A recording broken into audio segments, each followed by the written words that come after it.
Hello again. The following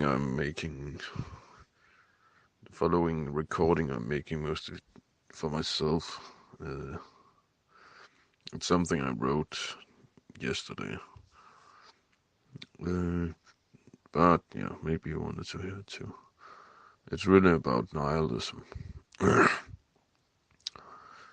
And it's a very complicated way of saying that it goes well, because I've always been lost in nihilism. But now I might just see a light in the end. What nihilism means to me, chapter 4. Chapter 4 on call religion.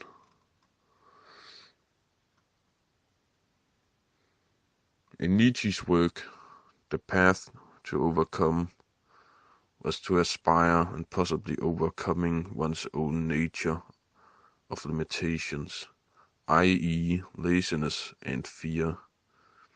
He defines such a person as Superman, or in German Übermensch.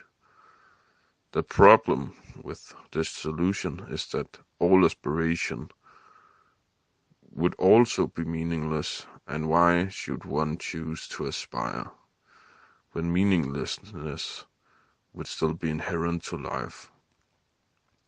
By his work, such a critique could simply be regarded as laziness, but that could seem like a deflection of the question.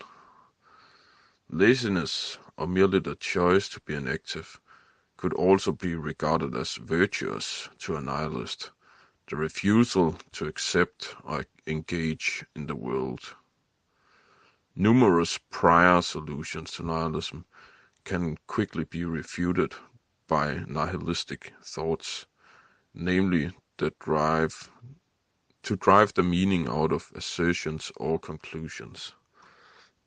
As stated in the first chapter, nihilism can be categorized into different levels or types.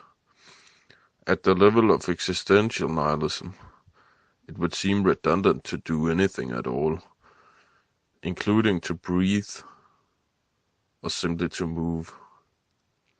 Contemplating suicide would also be meaningless, so the consequence would be to die due to dehydration. Furthermore, in nihilism there seems to be this unspoken rule of not taking one's own life. Nihilism, though offering only suffering to the adherent, is still to be regarded as an intellectual standpoint, therefore disregarding feelings is the only way to reach this point.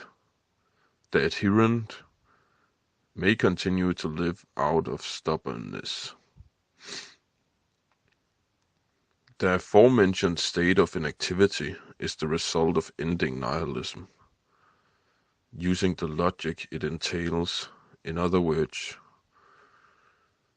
rigorously following the nihilistic logic is only ends in death. There is no catharsis. Though there is another way out of this philosophy. Much like most religions, nihilism seems to be impossible to refute through argument, which is why it needs to be destroyed instead. If one reaches the highest level of nihilism, the philosophy ends up deeming itself meaningless. The quest for meaning concludes. The very question of meaning or non-meaning becomes irrelevant. There is no reason to do anything, and there is no reason not to do anything. One could construe that the latter is actually only the second highest level, and the highest level is the former. Regardless, it's an elegant way to put it. That actually a dichotomy occurs. If nihilism survives, you die, and if you survive, nihilism dies. I have chosen to define the latter as annihilism. There is separation of meaninglessness ends up destroying itself. Through these conclusions, nihilists renounce their intellect.